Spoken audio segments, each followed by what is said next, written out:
सुबह का समय था। खेत में सूखी और खराब फसल थी। आर्यन और आर्यन की पिता निराश होकर सिर झुकाए थे। आर्यन की माँ की आंखों में बहुत दुखी दिख रही थी। अब क्या होगा, हमारी सारी फसल खराब हो गई। साल भर की मेहनत पर पानी फिर गया, अब घर कैसे चलेगा। अब्बू फिक्र मत कीजिए, मैं शहर जाऊंगा, वहां कोई ना कोई काम जरूर मिलेगा। मैंने सुना है कि तू अपने बेटे को शहर भेज रहा है। मेरी बात मान, कॉलेज जाकर लड़के बिगड़ जाते हैं। मेरा बेटा ऐसा नहीं है, मैंने उसे अच्छे आदतें दी है। अच्छा, देखते हैं। अगले दिन आर्यन खाली जेब और उम्मीदों के साथ बस से उतरता है। कुछ दिन तक काम ढूंढने के बाद उसे कोरियन रेस्टोरेंट में काम मिल जाता है। ध्यान रखना लड़के, यहाँ गलती की तो तुझे नौकरी से निकाल दूंगा। जी सर। वही एक कोरियन लड़की रेस्टोरेंट में काम कर रही होती है। वो गरीब और अनाथ थी। रेस्टोरेंट में काम करते हुए आर्यन देखता है कि मालिक बेवजह सोरेन को डांट रहा था। तुमसे कुछ ठीक से होता भी है या नहीं? साहब, इस लड़की को इतना क्यों तंग कर रहे हैं? तेरी जुर्रत कैसे हुई मुझसे ये सवाल करने की? निकल जाओ यहाँ से। वो आर्यन और सोरेन को दोनों को नौकरी से निकाल देता है। रेस्टोरेंट से निकलने के बाद सोरेन उदास लहजे में आर्यन से कहती है, तुमने ये क्या कर दिया?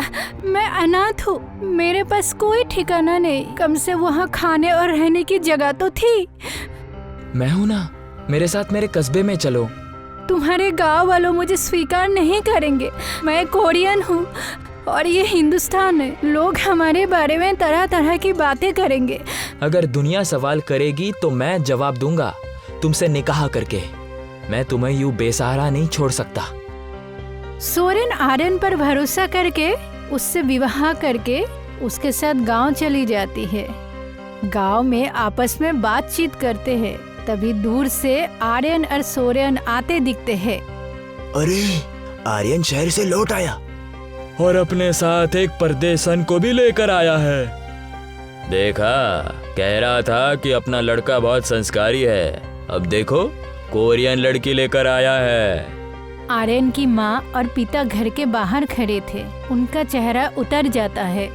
आर्यन और सोरेन उनके सामने खड़े थे। बेटा, ये तूने क्या कर दिया? हमें पहले से ही खाने के लाले पड़े हैं। तू कुछ कमा धमा कर तो लाया नहीं। ऊपर से तू हमसे बगैर पूछे एक विवाह करके बहू लेकर आ गया, और वो भी विदेशी बहू। सोरेन सब सुनकर उदास हो जाती है। रात का समय था। आर्यन और सोरेन घर के आंगन में बैठे थे। आर्यन उदास था। मुझे समझ में नहीं आ रहा कि क्या करूं। काम भी नहीं है और पैसे भी नहीं है। हम यहाँ कैसे रहेंगे? मैं कुछ सोच रही थी। क्या? जब मैं कोरियन में थी तब मेरी मम्मी बहुत स्वादिष्ट रामेन नूडल्स बनाती थी। मैंने उनसे बनाना सीखा था। क्यों न हम बनाकर वो गांव में बेचे? लेकिन यहाँ कस्बे में लोग रामेन नूडल्स थोड़ी खाते हैं। अगर स्वाद अच्छा हो तो सब कुछ बिकता है। हमें बस लोगों को इसे चखाना होगा।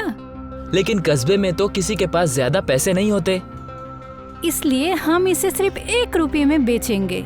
मुझे समझ में नहीं आ रहा कि 1 रुपए में बेचकर हम कमाएंगे कैसे? देखो, मैंने हिसाब लगाया है। एक पैकेट रामेन नूडल्स 10 रुपये में आता है और उसमें से 5 छोटे छोटे बॉल्स बनाए जा सकते हैं। मतलब एक बोल का खर्च 2 रुपए पड़ा। फिर भी 1 रुपए में बेचने से घाटा होगा ना? हाँ, जब उसे लोग ज्यादा पसंद करेंगे तो ज्यादा खरीदेंगे। फिर हम कटोरी में थोड़ा सा उबला हुआ अंडा, हरी प्याज और मसाले डालकर इसे और टेस्टी बना देंगे और धीरे धीरे लोग इसे ज्यादा खरीदेंगे। और अगर कस्बे के ही 100 लोग रोज खाने लगे तो 100 रुपये रोज आएंगे। जब इसे लोग दूर दूर से खाने आएंगे तो हम और ज्यादा कमा पाएंगे। लेकिन हमें छोटे से धंधे को शुरू करने के लिए भी पैसे की जरूरत लगती है। सोरेन तुरंत अपने गले से चेन निकालकर आर्यन कर देकर कहती है, ये मेरी माँ ने मुझे गिफ्ट की थी, तुम इसे बेच दो। ये जितनी की भी बिकेगी हम उसी से अपना धंधा स्टार्ट करेंगे। मैं ये नहीं कर सकता, ये तुम्हारी अम्मी की निशानी है। तुम मेरे शौहर हो, ये तुमसे बढ़कर नहीं है। अब जब हमारा बिजनेस सफल हो जाएगा तब हम इसे दोबारा खरीद लेंगे। आर्यन को अपने पत्नी का फैसला पसंद आ गया। अगले दिन वो चेन बाजार में बेचकर थोड़ा सा पैसा लेकर आता है। गांव के चौपाल के पास एक छोटी सी लकड़ी की दुकान बनाई जाती है।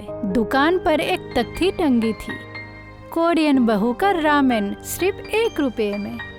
ये क्या मजाक है, इतनी सस्ती चीज कौन बेचेगा?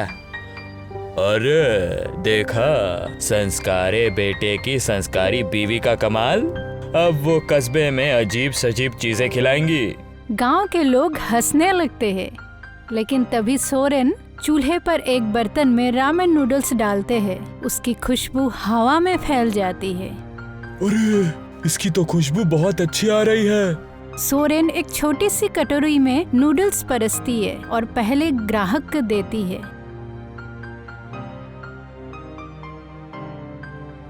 अरे, ये तो बहुत लजीज है। धीरे धीरे और लोग लाइन में लगने लगती है। सभी 1 रुपए में नूडल्स खरीदने लगते हैं। कुछ हफ्तों बाद दुकान के आगे भीड़ लगने लगती है। गांव में बाहर से भी लोग आने लगने लगते थे। मैंने सुना है शहर से यहाँ लोग खाने आ रहे हैं। कुछ दिन बाद एक रिपोर्टर नोट्स बना रहा था।